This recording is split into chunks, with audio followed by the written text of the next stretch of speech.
नमस्कार, मैं हूं आपके साथ सोनिया चौहान। अपना उत्तर प्रदेश में आप सभी का स्वागत है। ग्रेटर नोएडा विश्वविद्यालय दीक्षांत समारोह उपराष्ट्रपति जगदीप धनखड़ पहुंचे, वहीं सीएम योगी भी साथ में मौजूद रहे। क्या कुछ कहा, ये आपको सुनाते हैं। हम स्वयं हिम्मत न हारें, तो समस्या का समाधान भी है और मंजिल में पहुंच गए तो उसका निवारण भी है।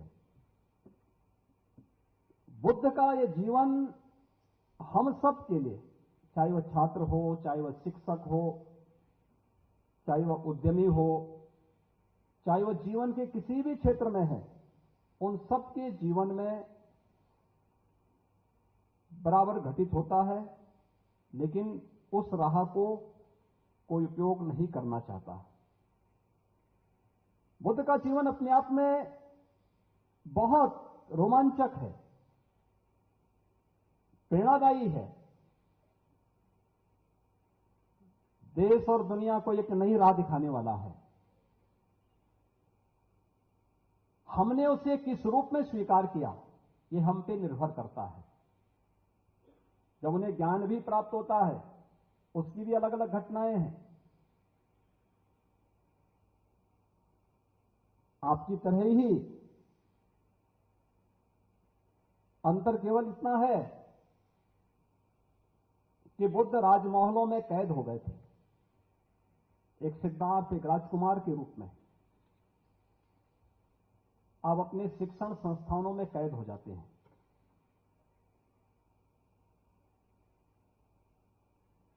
शिक्षा की हमारी व्यवस्था हमें शिक्षित तो कर पाएगी, लेकिन जब तक उस शिक्षा के साथ व्यवहारिक ज्ञान नहीं होगा, तब तक वो हमें ज्ञानवान नहीं बना पाएगी। और दोनों में यही अंतर है। एक आपका थ्योरेटिकल पक्ष से, थ्योरी का पक्ष से, सैद्धांतिक ज्ञान जो आपने शिक्षण संस्थानों में जोड़ा है, जिसकी एक नई शुरुआत गौतम बुद्ध विश्वविद्यालय आज फिर से प्रारंभ करने जा रहा है, उसको व्यावहारिकता के साथ जोड़ना। जब हमारे शिक्षण संस्थानों से कोई उपाधि धारक निकले, तो वह किसी भ्रम की स्थिति में न रहे। उसके सामने अपनी मंजिल तक पहुंचने का राह स्पष्ट हो। और यह हम सबके जीवन में अक्सर होता है। बुद्ध ने वे राह हमें दिखाई, स्पष्टता के साथ दिखाई। वे राजमहल में थे, देश और दुनिया की जानकारी नहीं। बुद्ध के मन में अचानक इच्छा होती है कि मैं देखूं तो बड़ा हो गया हूं, क्या है राज में, बाहर भी कुछ है कि नहीं है। तो निकलते हैं बाहर। उनको सबसे पहले एक बुजुर्ग व्यक्ति दिखाई देता है। अपने सहयोगी से कहते हैं, मंत्री से पूछते हैं, ये कौन है, ऐसे कमर इसकी ऐसी कैसे हो गई है। तो उन्होंने कहा बुजुर्ग है। कहा ये बुजुर्ग क्या होता है। कहा हर व्यक्ति के जीवन में होना है। कहा क्या मैं भी ऐसे हो जाऊंगा। कहा हाँ, ये तो सबको होना है। वापस चल गए उनकी, क्योंकि कभी उन्होंने समस्याओं का सामना ही नहीं किया था। वापस घर में आ गए, सोचने लग गए, अरे मैं तो युवा हूं, एक दिन मैं भी ऐसे हो जाऊंगा, क्या होगा फिर मेरे यौवन का। वापस आ गए। फिर कुछ दिनों के बाद उनके मन में इच्छा हुई कि फिर निकलता हूं। देखते हैं कि एक जगह एक बीमार आदमी को लेकर के 4 लोग जा रहे हैं। उसने पूछा ये क्या है। कहा बीमार व्यक्ति है। कहा बीमारी क्या होती है। कहीं तो हर व्यक्ति के लिए है। एक शिशु युवावस्था में पहुंचता है, युवावस्था के बाद फिर उसकी जवानी आती है, फिर बुजुर्ग बुढ़ापा आता है, और फिर एक समय के बाद शरीर जर्जर होता है, तो बीमार भी होता है। तो कहा क्या मैं भी बीमार हो जाऊंगा। कहा एक उम्र के बाद तो कुछ दिन के लिए, तो कुछ देर के लिए तो होना ही पड़ेगा। फिर वापस आते हैं और वापस आने के बाद फिर उनके मन में कुछ दिनों तक इच्छा होती है कि मैं देखूं क्या है। तीसरी बार की घटना उनको झकझोरती है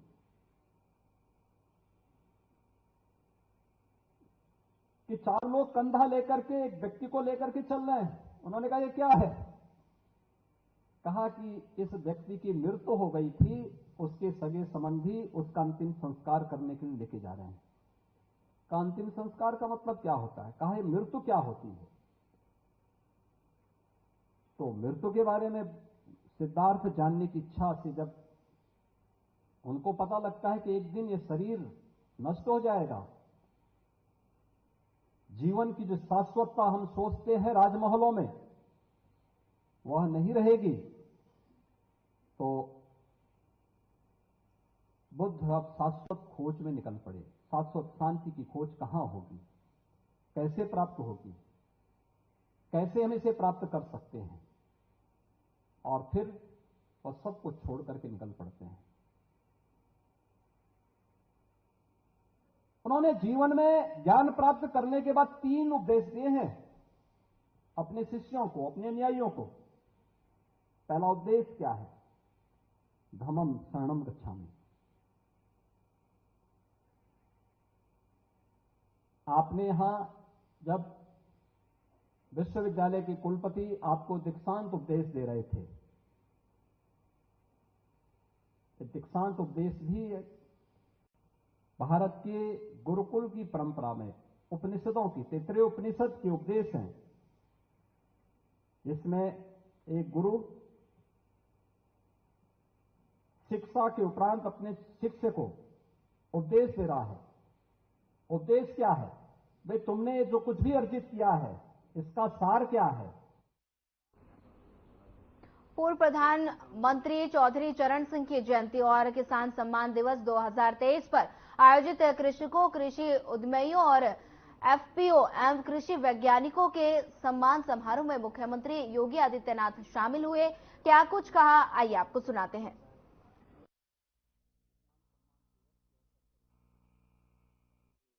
हमारे सभी अन्नदाता किसान बहनों और भाइयों, भारत माता के महान सपूत और महान किसान नेता,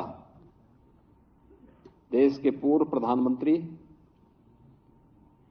चौधरी चरण सिंह जी की आज 121वीं पावन जयंती है। इस अवसर पर चौधरी साहब को देश की सेवा के लिए, अन्नदाता किसानों के जीवन में किए गए उनके प्रयासों के लिए स्मरण करते हुए, नमन करते हुए विनम्र श्रद्धांजलि अर्पित करता हूं। हम सब जानते हैं कि चौधरी साहब ने देश के अन्नदाता किसानों के लिए बहुत सारे महत्वपूर्ण बातें कही थी, और उस समय जब आबादी भी कम थी और वे स्वयं उन्होंने स्नातकोत्तर की पढ़ाई लॉ से की थी, लेकिन किसान और कृषि पृष्ठभूमि होने के नाते उनका बहुत सारे मुद्दों पर बहुत स्पष्ट राय थी कि जब तक किसान गरीब रहेगा, भारत अमीर नहीं हो सकता। ये चौधरी साहब की बातें थी। ग्रामीण भारत ही असली भारत है। भारतवर्ष की समृद्धि का मार्ग देश के खेत एवं खलिहान से होकर के गुजरता है, या जागरूक जनशक्ति ही सबसे बड़े लोकतंत्र का आधार है। और इसके लिए उन्होंने ढेर सारे कार्यक्रम और रिफॉर्म करने की दिशा में वे आगे बढ़े। बिचौलियों द्वारा किसानों के शोषण को बंद करने के लिए मंडी बिल पारित कराने का कार्य हो, उत्तर प्रदेश में होल्डिंग अधिनियम के समेकन की प्रमुख भूमिका हो, लघु सीमांत श्रेणी के किसानों के 3.5 एकड़ तक भूखंडों को भू राजस्व के भुगतान से छूट दिलवाने का मामला हो, उर्वरकों को बिक्री कर से मुक्त कराने का मामला हो, या काम के बदले अनाज कार्यक्रम की शुरुआत हो, या फिर राष्ट्रीय कृषि ग्रामीण विकास बैंक की स्थापना जैसे महत्वपूर्ण ऐसे कार्य थे जो चौधरी साहब ने अपने समय में किसानों के साथ जुड़कर के अन्नदाता किसानों के जीवन में व्यापक परिवर्तन करने के अभियान को आगे बढ़ाया था। और ये हमारा सौभाग्य है कि सन 2001 में जब भारतीय जनता पार्टी की सरकार ही प्रदेश में कार्यरत थी, उस दौरान चौधरी साहब के इन सपनों को जमीनी धरातल पर उतारने के लिए चौधरी साहब के जन्मदिन को किसान सम्मान दिवस के रूप में हम मना सकें, इस दृष्टि से राज्य सरकार ने जिस कार्यक्रम को आगे बढ़ाया था, आज ये अपनी एक नई ऊंचाइयों को प्राप्त कर रहा है।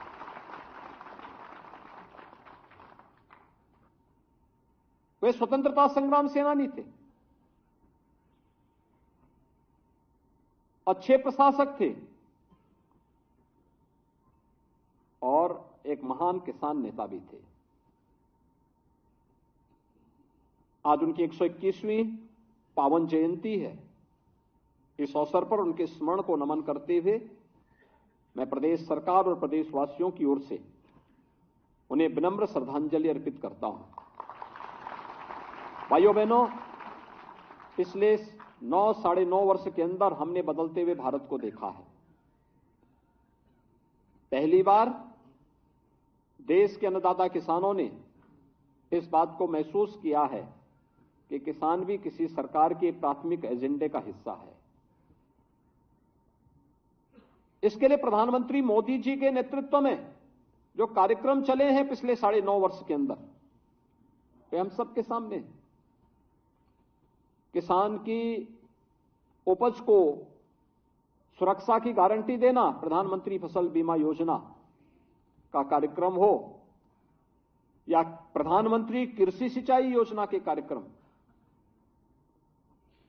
हर खेत तक पानी पहुंचे, अन्नदाता किसान को किसी के सामने हाथ न फैलाना पड़े, लागत का 1.5 गुना दाम अन्नदाता किसानों को एमएसपी का ईमानदारी के साथ उन तक पहुंचाने का कार्यक्रम हो, या फिर प्रधानमंत्री किसान सम्मान निधि के माध्यम से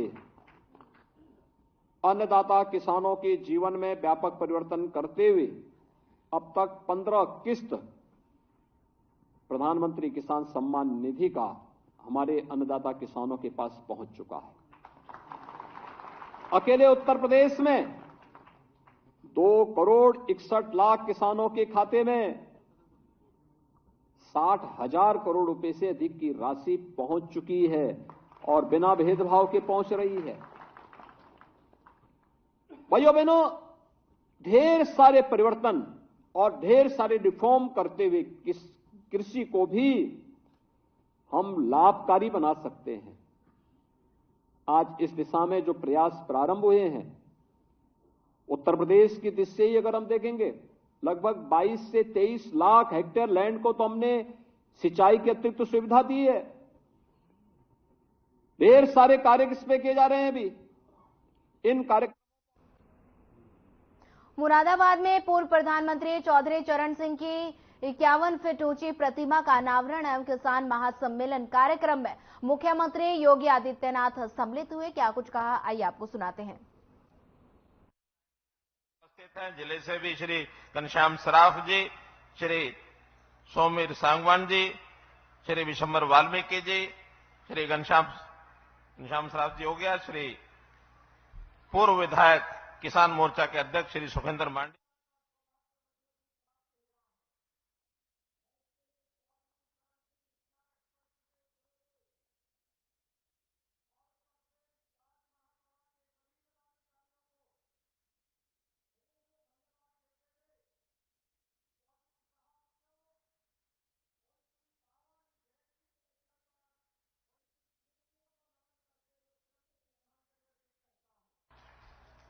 ये गांव भाइयों बहनों, हम सब जानते हैं